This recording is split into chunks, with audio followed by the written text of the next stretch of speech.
going on, y'all? It's Four-Wheeler Doctor again. I'm back working on this little rancher. Got the motor back together on it. The valves we lapped and seals we replaced earlier.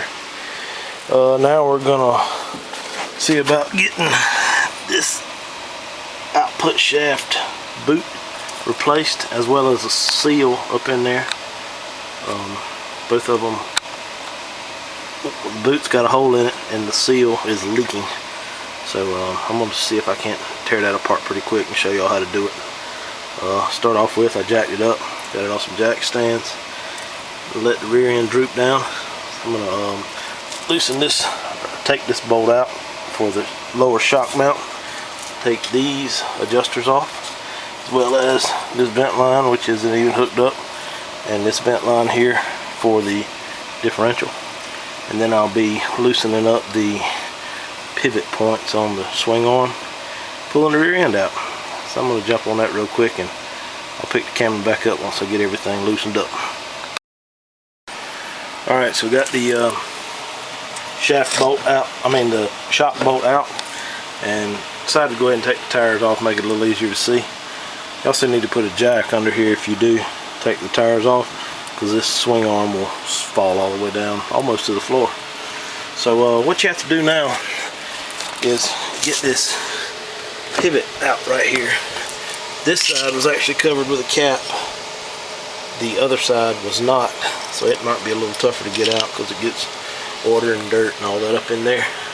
So the easiest way I've found to do it is to use a 17mm Allen in either a pull bar, or I got this big torque wrench here. If I could get it, I got it in there. Kind of tough to do with one hand. So you just pull down on it. Let me see if I can pull down on it and let you see what's going on here.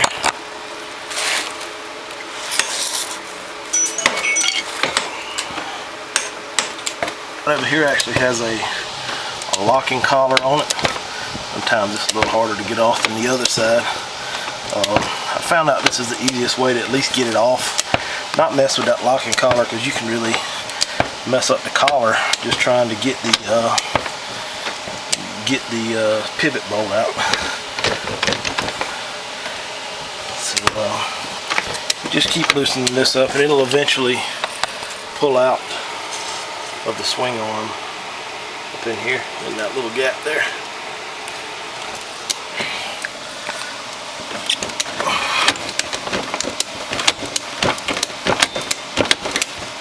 Let me see if I can get this off and put the impact on it. Alright, so I just had to put the ratchet on it because my little impact there wouldn't get it off. But this is what you're dealing with when you get it out. It's just a pivot pin. This goes up into the swing arm, and that is that, let's get the camera focus, that is that locking nut I was talking about. And now go break the other side loose. Alright, this side broke off a little bit easier. Back it out with the cordless impact, and this one doesn't have a lock nut, or a lock collar, I guess you could call that. So now the swing arm is loose. Only thing holding it in now is the actual shaft that slides up onto the output shaft of the motor. And you can loosen up the clamps on the boot there, get the boot to slide back. The boot's nasty. And stick a screwdriver in there, slide that shaft off, and the rear end will fall out. Alright, almost forgot one other thing. You have to loosen up, or take these brake cables loose. And I get tired of spinning them things off by hand. So I know this is pretty rigged up stuff here, but I need me to suck it, cut a couple slots in it. It looks bad, but man, it works. It slides right over these, and it will spin them off, and you will not even get carpal tunnel from doing it. Hold this. Alright, well, got those brake lines loosened, or completely remove the brake cables, and the rear end will pretty much fall off. What happened here is there's a oil leak at the output shaft of the motor there, and the oil will fill up this tube, and I believe it ran the motor low in oil, and why I'm having to rebuild the motor as well. So I'm going ahead and replacing that seal, and that boot also had a hole in it, so it was leaking oil out there and leaking oil into this tube. And I've seen it happen a few times, and runs these motors low on oil, and a lot of times it'll mess the cylinder up, as it did in this case. Alright, so I'm going to pull that joint off of there and the boot, go ahead and slap a new boot on there and a new seal, and I'll pick the video back up, starting to slide the swing arm back in there. So you can take a, to get this seal out, this is kind of a small seal, you can use a seal puller. It'll get it out a lot of times, but with this one being kind of skinny, I found an easy way to do it is to take a drywall screw like I have here, run it into the seal, then you can take a crowbar and just pull the seal right out. A lot of times that's much easier than using that seal puller and jamming it in there, and sometimes it won't catch and it causes issues. So that's an easy way to pull the seal out. Alright, now it's time to slide the rear end swing arm back up under the four-wheeler. Get my light out of the way. I found out this is somewhat of an easier way to do it. If you put the jack with it facing up toward the front, it gets a little angle on your swing arm.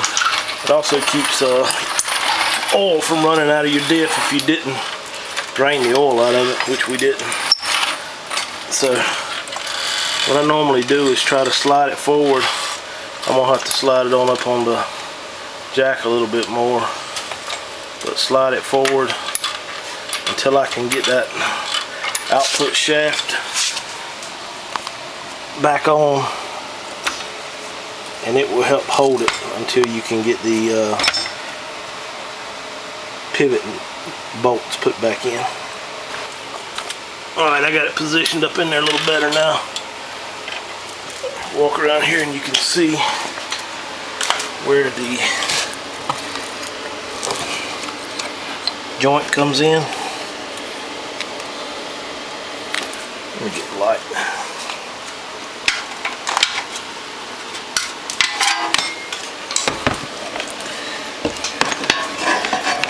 Joint comes in right there.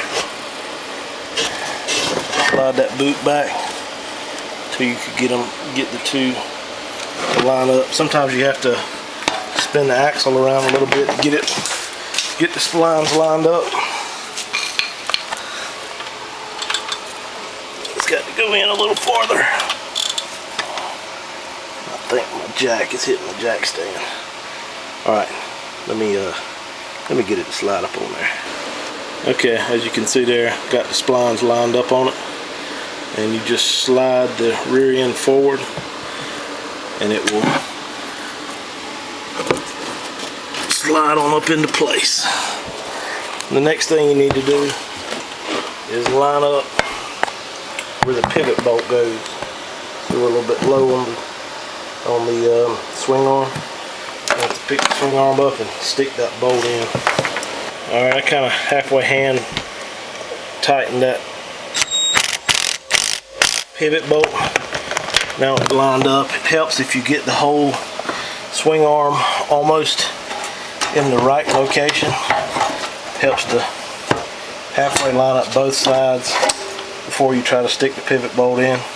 See, that side over there is still a little low, so I'm going to stick the bolt in that side. Okay, also on this right side, this is the side that has that lock collar on it. You want to back that collar off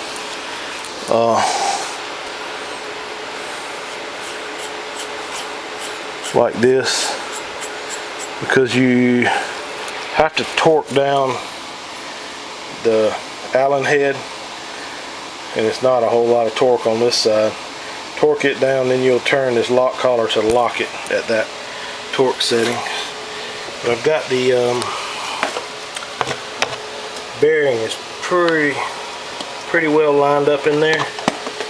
Usually can just stick it in, start it by hand.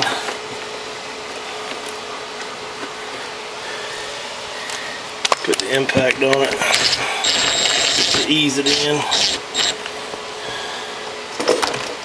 Let me see if I can shake this rear end around a little bit to get it started. So, got it, wiggle the rear end around a little bit. Got it started, you can see it's going in now. So, at this point, both of them are in. The rear end is pretty close to being in the right location. What you do at this time is go ahead and tighten down that left side, and I'll get the torque wrench out and tighten it down, and then we'll do the right side to finish it up. I found the easiest way to do this left one, just use a long extension. I know that kind of knocks your torque setting off a little bit, but it's pretty dang tight in this case, so I've never had a problem with one backing off.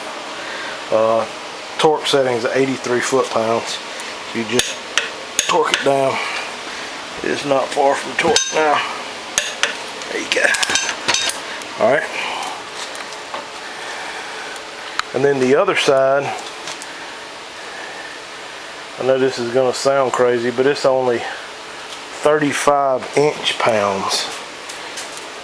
So you tighten this side down just a little bit, and what they suggest doing is, before you hook the shock back up, jacking it up and down to make sure the bearings are seated in there. Check the torque setting on it again to make sure it's still torqued down good, and then tighten up your lock nut. So I'm going to go ahead and, I think it's pretty self-explanatory how you torque a nut on, so I'll go ahead and, or bolt on, so I'm going to go ahead and torque this bolt in and jack it up a little bit, and then I'll show you how to lock that lock nut. Alright, now I'm ready to tighten up that lock collar in there. And I'm not real big on buying specialty tools. Tend to make a few of them. I got a welder and can throw some stuff together sometimes. So I made this. It's pretty close to the same thing you could get if you bought one from Honda. In the early days before I had this, I've actually taken a chisel and a hammer and just tighten that, or hit that lock collar until it locked in there. That's actually worked, but I figured I'd want at least maybe the right way to do it, so I made this little tool, and I've already tightened it down with my hand, but the way it works is put it on there like that, and this calls for a torque of 83 foot-pounds in this case for the lock collar, and the hole in the center is just to hold the Allen head still while you torque the lock collar down. Let me grab an extension. Alright, so this is kind of how it goes. Put the extension in the Allen head through the center hole, and then you just crank down on this lock nut until you get torque. It's pretty close to torque now. I'm going to see if I can get a video of this. This might not work. I'll try this shot.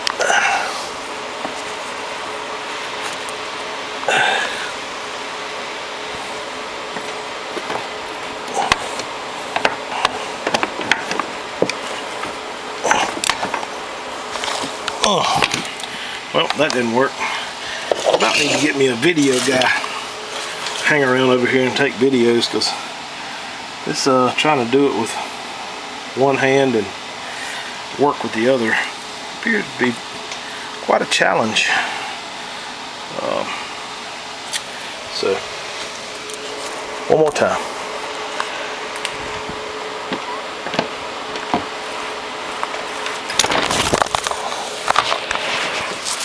Well, I believe that clicked right before the socket let go.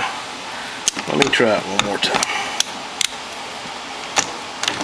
See if I can do this and not let anybody get killed.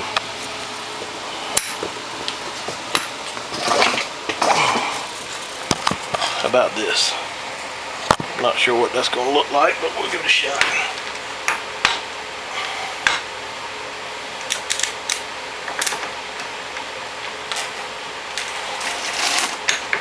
There we go. And we got torque. Again, you just slide all the stuff off, and you need to stick that little cap back on there to try and keep the dirt and everything out. It just kind of snaps in. Stick your bolt in the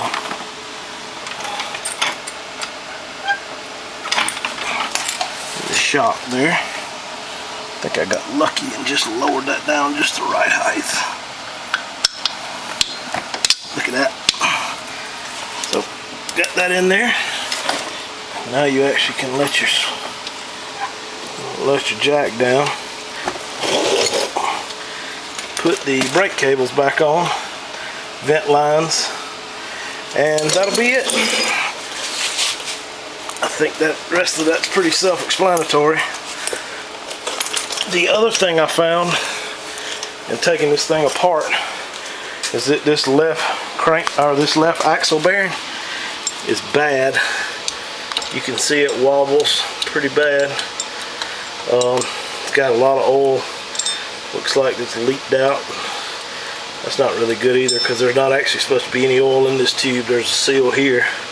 So I'm going to order the bearing and seal for here, and the seal for the diff there. That might be for another video. This is a real common problem with these Honda axles with the tube on them. I've probably changed, I don't know, maybe 3 or 4 of these in the last few months. I also don't know why somebody would put a cotter pin on there that big, but that wasn't me that time. But anyway, this concludes the swing arm boot replacement. I still have to feed the boot around the actual swing arm here, but that's pretty self-explanatory. Tighten the clamp up and that'll be done. Alright, this is it for my second video. Say I may do another one for this axle bearing, but that's pretty much it on this one. I'm about to roll a 304 tracks in. I'll try to do a rear end rebuild on it, differential rebuild. So I'll get that on camera as well. Hope you enjoyed my video. Subscribe, hit the like button, do whatever you do. This will be my second video on YouTube, just trying out this instructional stuff, because I figured I've worked on these things long enough. I might could help somebody out that was trying to figure one out themselves.